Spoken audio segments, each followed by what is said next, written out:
Merhabalar, Yükselli Örgülere hoş geldiniz. Şimdi bu videoda güzel bir crop top çalışması yapacağız. Hem çok kolay hem çok şık. Herkes yeni başlayanlar da çok rahat örebilir. Gene outlet iplerden çok eskiden, yani birkaç sene önce almıştım bu ipleri. Bu tarz ipleri bulabilirseniz, rast gelirseniz mutlaka alın, bir kenarda dursun. Güzel giysiler ortaya çıkıyor. İşte koton ve lase, yani pamuklu şerit ip. 3, en fazla 3,5'la örülebilecek bir ip, ama 3 daha uygun olur. Fakat ben çok dökümlü, çok gevşek bir örgü olmasını istiyorum.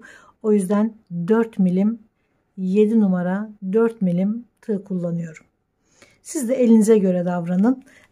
Sıkı örüyorsanız daha yüksek numara tığ kullanın. Mutlaka çok dökümlü, sıkmayan, çünkü bunlar hafif serin havalarda ya da yaz günlerin akşamlarında kullanabileceğimiz güzel giysiler. Şimdi bu örgüyü göğüs çevresi 84,5-85 diyelim, yani 84-85 santimetre için öreceğim. Siz de kendi göğüs çevrenizi ölçeceksiniz. Ona göre zincir çekeceksiniz. O şekilde örmeye devam edeceksiniz. Yani istediğiniz kadar benim örgümün sayılarını istediğiniz kadar eksiltip istediğiniz kadar arttırabilirsiniz. Buna da çok müsait. Şimdi ben 176 zincir çekerek başlıyorum.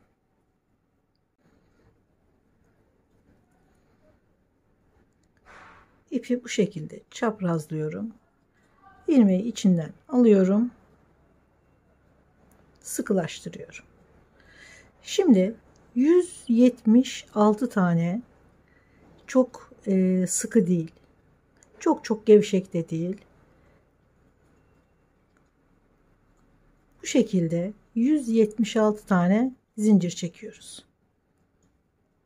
176 zincir demiştim ama biraz dar gibi geldi. İstediğim genişlikte olmayacak gibi geldi. O yüzden 2 desen arttırdım. Her desen 8 ilmekten oluştuğu için 8 16 zincir daha fazla çektim. Yani 192 zincir çektim. Siz de kendi göğüs çevrenize göre öreceksiniz. Yani hangi ipi kullandığınız, hangi kalınlıkta tığ kullandığınızla alakalı. Göğüs çevrenizi ölçün.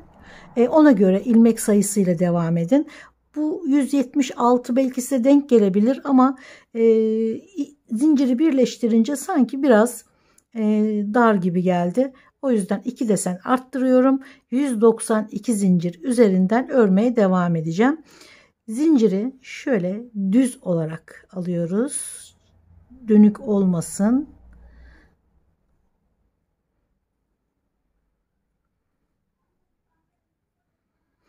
Şöyle düz bir şekilde diğer ucuyla birleştiriyoruz. Şöyle ilk zincire ilmek kaydırarak birleştiriyoruz.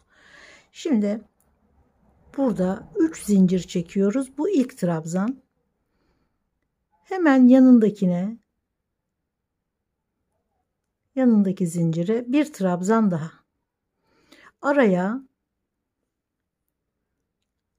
6 zincir. 2, 3, 4, 5, 6. Buradan da 6 sayıyoruz. 1, 2, 3, 4, 5, 6 ve 7. zincire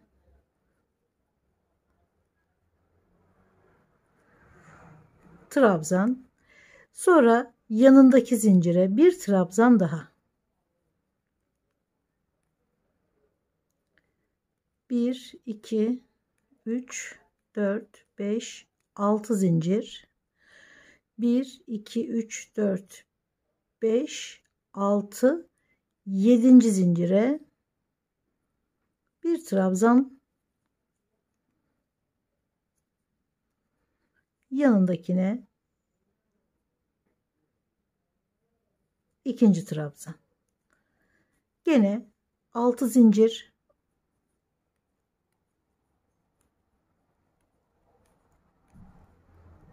buradan da 1 2 3 4 5 6 7. zincire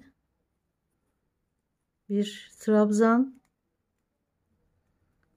yanındaki zincire bir trabzan ve 6 zincir. 2 yan yana trabzan, araya 6 zincir. Bu şekilde sırayı tamamlıyoruz. Sıranın sonunda 6 zincir, 3 zincirle başlamıştık. 3. zincire sırayı bağlıyoruz ilmek kaydırarak. Şimdi bu yuvarlak bir örgü. Fakat biz sürekli aynı yönü örmüyoruz. Her sıra bitiminde bir üst sırayı çevirerek örüyoruz. Yani şimdi örgüyü çeviriyorum. Burada ikinci trabzanda kalırsa örgü, yani ip, 9 tane zincir çekiyoruz. Bunun 3 tanesi trabzan için, 6 tanesi şuradaki boşluklar için. Yani 9 tane zincir çekiyoruz ve ilk trabzana bir trabzan, yanındakine bir trabzan,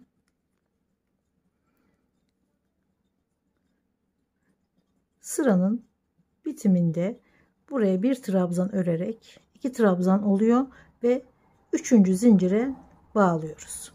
Şimdi ip buradaydı. 9 zincir çektim. Buraya geldim ve devam edeceğim. Sonra diğer sırada ip şurada kalacak. O zaman da hemen bir trabzan, ikinci trabzan, 6 zincir olarak devam edeceğiz. Bir 9 zincir çekeceğiz. Bir trabzanlarla devam edeceğiz. Şimdi gene 6 zincir, 2 trabzan.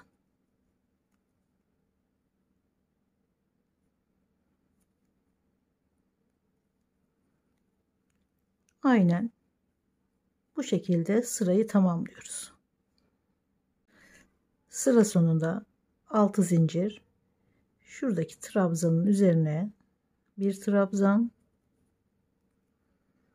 Burada zaten 9 zincir çekmiştik başlarken. Bunun 3'ü trabzan içinde. 3. zincire ilmek kaydırarak bağlıyoruz. Şimdi gene örgüyü çeviriyoruz. Buna dikkat edin. Böyle yuvarlak bir şekilde örmüyoruz. Şimdi ip bu tarafta. Baştaki trabzanda. Aşağıdaki sırada ip buradaydı. 9 zincir çekmiştik.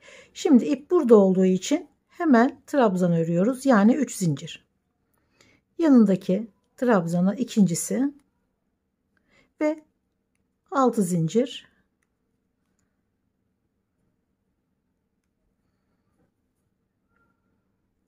Gene yan yana 2 trabzan ve aralara 6 zincir olarak sıraya devam ediyoruz. 14 sıra ördüm. Siz istediğiniz yükseklikte örebilirsiniz. Şöyle 15 santim, 14,5-15 santim kadar yüksekliği oldu. Genişliğini de hemen şöyle 42,5. Tam istediğim ölçüyü yakalamış oldum. 176 zincir üzerinden örseydim dar olacaktı. 2 desen arttırınca tam istediğim ölçüyü yakaladım. Siz de göğüs çevrenizi örüp ona göre devam edin. Şimdi örgü biraz deneme yanılma oluyor. Yaptıkça, ördükçe küçülürse örgü, hafif bir çekme yaparsa maalesef tekrar sökeceksiniz ve tekrar deneyeceksiniz. Dediğim gibi ölçüler örgüde hep kişiseldir. Göğüs çevreniz daha geniş olabilir. Kalça kısmı daha dar olabilir. Yani hep ölçerek yaparsanız tam kendi bedeninize göre örgüler ortaya çıkar. Biraz deneme yanılma yöntemiyle, ama zevkli bir uğraşı olduğu için de sıkılacağınızı sanmıyorum. Şimdi bu ölçü üzerinden şimdi ön ve arka parçayı hemen ayarlayalım. Şöyle yana getiriyorum. Gerçi hiç ek yeri gözükmüyor ama gene de yana getiriyorum. 1-2 boşluk bırakıyorum. Şöyle yeterli olur diye düşünüyorum. Karşı tarafa da aynı şekilde 1-2 boşluk, şöyle işaret iğnesiyle belirleyelim.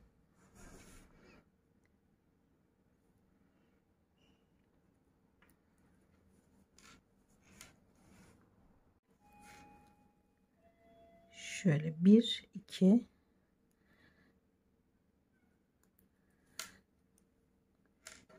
şu kısma ön ve arka parçayı öreceğiz. Şuraları koltuk altı. İpi en son sırayı şöyle yaptık. Burada bağladık. Yani en son sıra bu şekilde geldi. Bağladım ve kopardım. Yani böyle ördük. Şimdi döndüreceğiz. Baştan beri olan görüntüyü bozmamak için tekrar dönüyoruz, örgüyü döndürüyoruz. Bunu niye böyle yaptık? Çünkü bundan sonraki parçaları gide gele öreceğiz bu şekilde. Bunu yuvarlak örseydik, bu kısmı da gide gele öreceğimiz için görüntü farklı olacaktı. Biz görüntü bütünlüğünü yakalamak için baştan itibaren örgüyü çevire çevire ördük ki üst parçayla görüntü bütünlüğü sağlansın. Aynı görüntüyü versin. Şimdi ipi alıyoruz.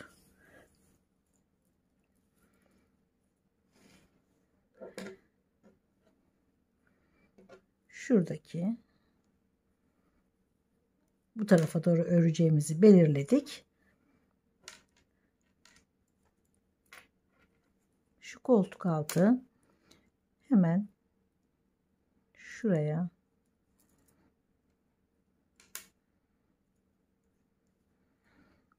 iğnenin belirlediğimiz ilmeğine bağlıyoruz.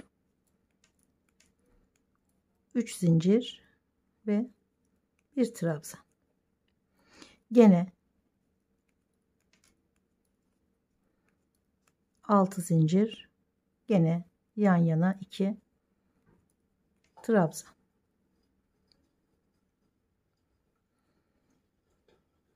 Sıra sonuna kadar bu şekilde.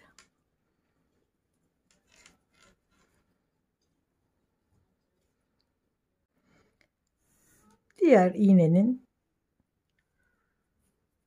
ilmeğine kadar 2 trabzan, 6 zincir örerek devam ettim. Şimdi sırayı dönüyoruz. 3 zincir, bir yanındakine bir trabzan, 6 zincir,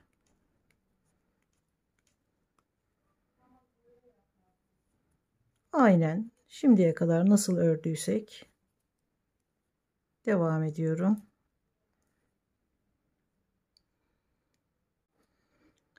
Sıra sonunda gene 6 zincir, son 2 trabzan,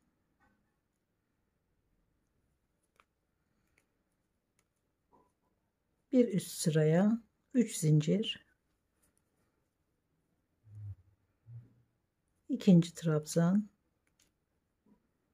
ve 6 zincir, 2 trabzan olarak şuradaki kol yüksekliğini örüyoruz omuza kadar. Bu tabii ki ölçünüze bağlı. Şimdi ben yeterli yüksekliğe gelene kadar aynı şekilde örerek devam ediyorum. Aynı şekilde arka tarafı da ördüm. Şurada omuzda ufak bir dikiş yaptım. Sonrasında kolu da ördüm bir tanesini. Diğerini örerken bir fikir vermesi açısından bunu da önce göstermek istedim. İstediğiniz kadar uzunlukta öreceksiniz. Şimdi şuradaki omuzu da istediğiniz kadar şurada boynunuz için bir açıklık bırakacaksınız. Sonrasında şuraya kadar şöyle bir dikiş yapacağım. Bu tamamen sizin kendi ölçülerinizle alakalı. Dikişi karşısına gelen desenlere göre yapacağız. İnce iplerle, çok ince, örgüyü kalınlaştırmadan dikiş yapıyoruz.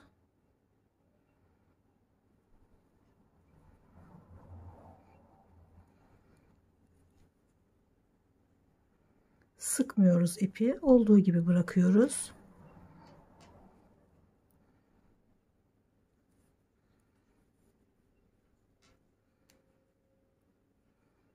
Trabzanlara gelince tam karşılıklı olarak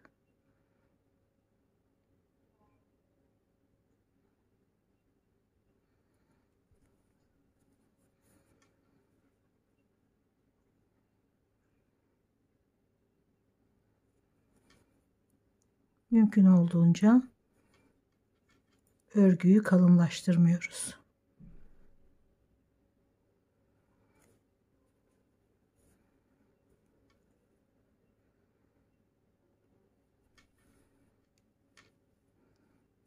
Sıkmadan buraya kadar yeterli. Boynu da biraz gevşek kalsın. Çok sıkmaya gerek yok. Şimdi ipi içinden geçirerek kaybediyoruz. Sıkılaştırarak önce şöyle içine doğru buradan yürütüyorum.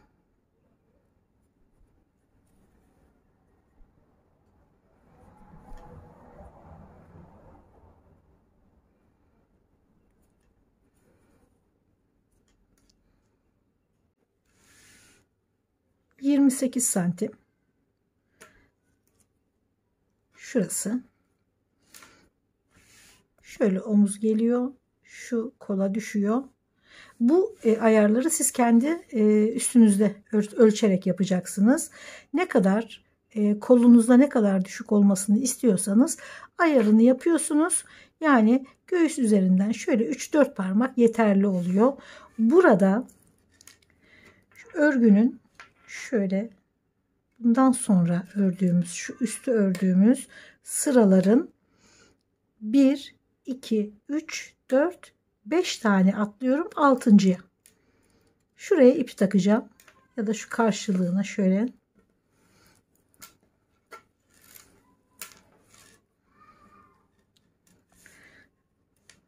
şurası şu düz örgü. Buradan itibaren şu iğneden itibaren 1, 2, 3, 4, 5 6.'dan ipi takarak 5 desen üzerinden kolu öreceğim. Buraya denedim daha önce. Tam geldi. Çok büyük bir geniş bir kol istemedim. Zaten şuralarda da eksiltmeler yapacağız koltuk altında. Kolu daraltarak tam oturtacağız kola. Büyük geniş bir kol istemedim. O yüzden 5 desen yani 40 zincir yeterli oldu. Hemen ipi bağlıyorum.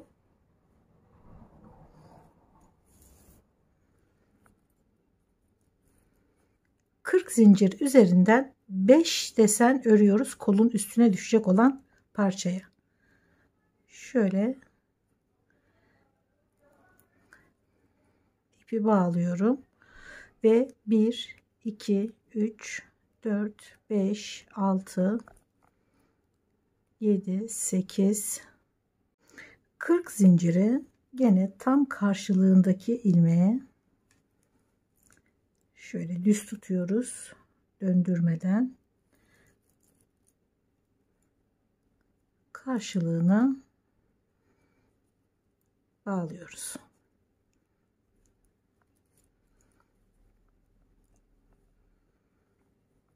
Şurası omuz, şurası koltuk altı boşluğu. Şimdi ördüğümüz zincirin üzerine deseni kurarak devam ediyoruz. 1 2 3 zincir, yanındaki zincire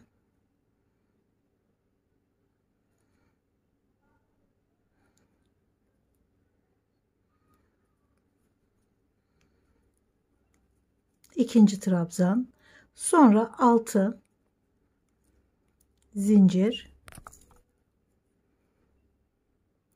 1 2 3 4 5 6 zincir, 7. zincire gene trabzan, yanına bir tane daha,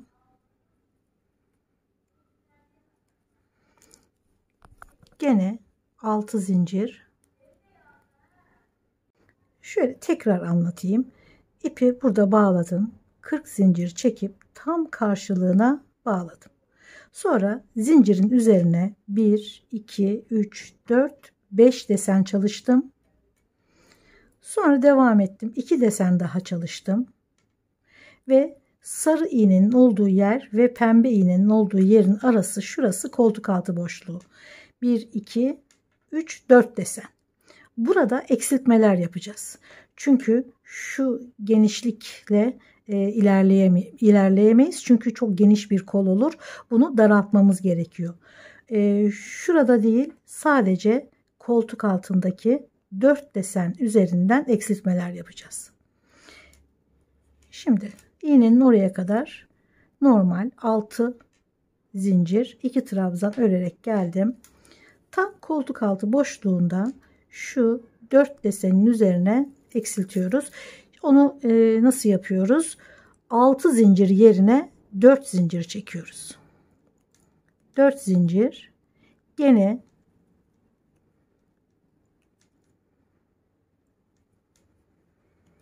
2 trabzan, 4 zincir,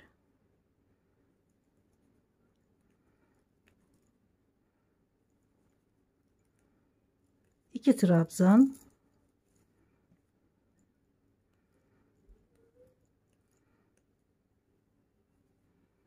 4 zincir,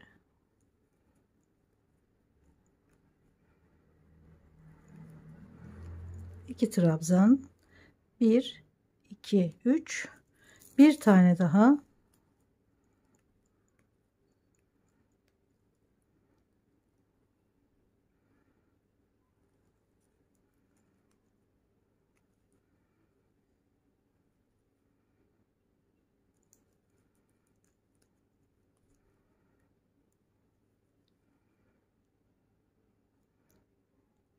dört desen üzerinden 4'er trabzanla her boşlukta 2 zincir eksik çektik. Şimdi devam ediyorum. 6 zincir,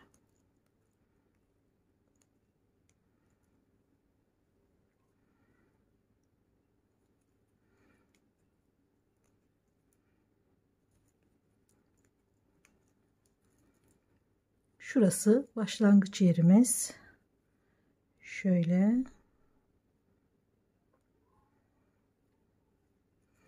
bedeni ördüğümüz gibi aynı şekilde örüyoruz. Örgüyü döndürerek, yani yuvarlak örmüyoruz. Gene geri dönerek örüyoruz her sıra sonunda. Şöyle düz tutalım ki bir dönme yapmayalım. Şöyle başlangıç yeri burasıydı. 6 zincir, ilk 3 zincir çekmiştik trabzan için, üçüncüye bağladık. Şimdi çeviriyorum ve ip bu tarafta kaldığı için 9 zincir.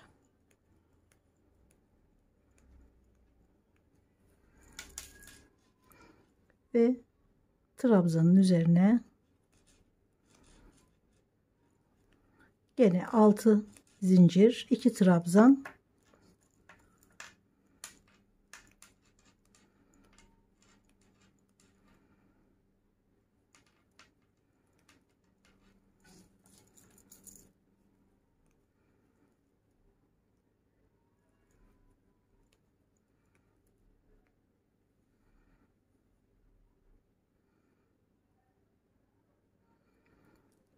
Şimdi koltuk altı boşluğundayız. Burada 1, 2, 3, 4 tane eksiltme yapmıştık. Gene eksiltiyoruz. Şimdi 4 zincir değil 2 zincir. 2 zincir, 2 trabzan,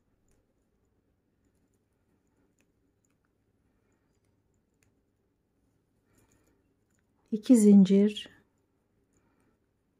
2 trabzan,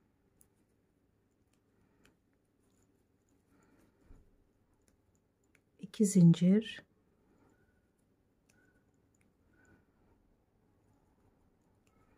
2 trabzan ve son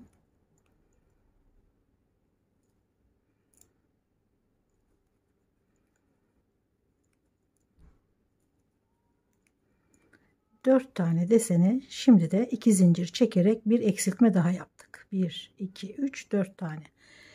Devam ediyorum. Aynen 6 zincir, 2 trabzan, 6 zincir, 2 trabzan devam ediyorum. Gene koltuk altı başlangıcına kadar. Gene sırayı örerek koltuk altı boşluğuna geldim. Burada eksiltme devam ediyor. 6 zincir, şurası başlama noktasıydı. 9 zincir çekmiştik. Bunun üçüncüsüne sırayı bağlıyorum. Pardon, önce tabii ki önce ilk trabzanı örüyoruz. Sonra üçüncü zincire bağlıyoruz.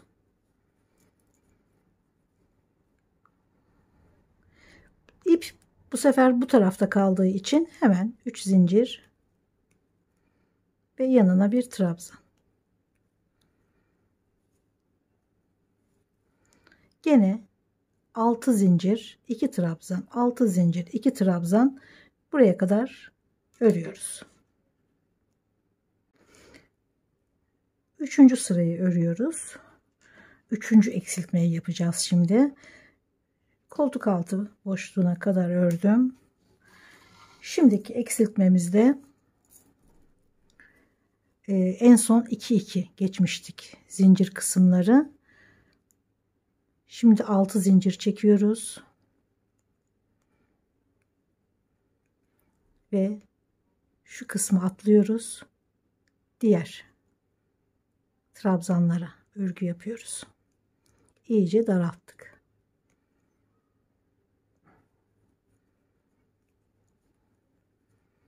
Gene 6 zincir,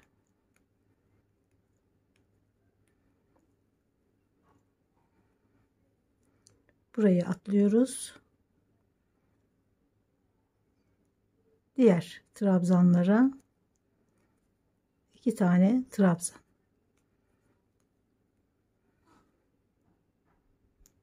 Daraltma görünüyor zaten. Gene 6 zincir, 2 trabzanla tekrar şuraya kadar, yani sarı iğnenin hizasına kadar örüyoruz. 2 sıra, 3. sırada örüyoruz. 3 sıra daha eksiltme yapacağız. Evet, 4. sıraya başladık. Örgüyü çevirdim. Hemen 2 desen sonra koltuk altına geldim. Burada bayağı bir eksilttik görüldüğü gibi. Şimdi gene ilk eksiltmeyi yaptığımız gibi 4 zincir çekiyoruz. 2 trabzan,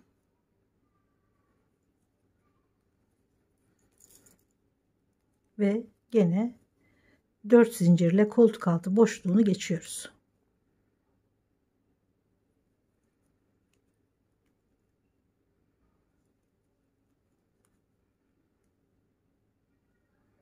Devam ediyorum sıranın başlangıcına kadar.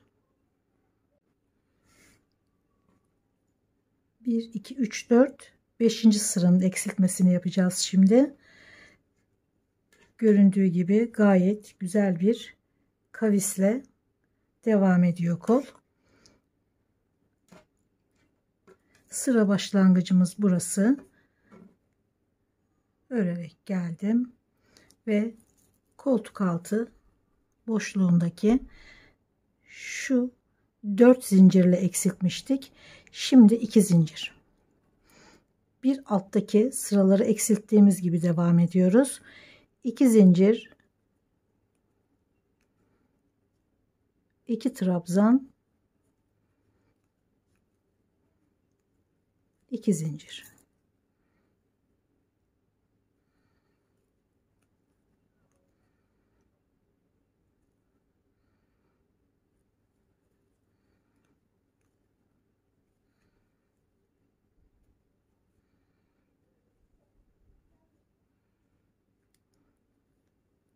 Sıra başlangıcı burası.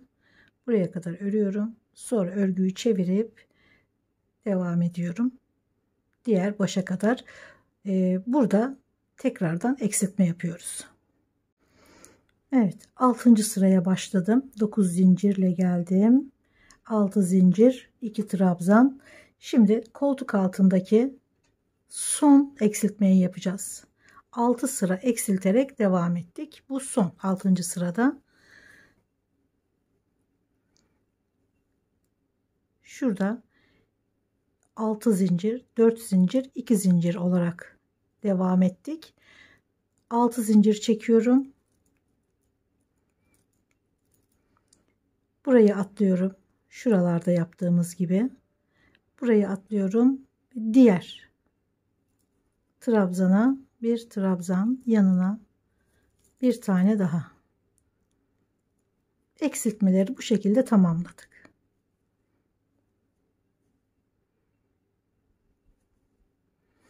Şimdi kolun tamamını 6 zincir 2 trabzan olarak devam edeceğiz.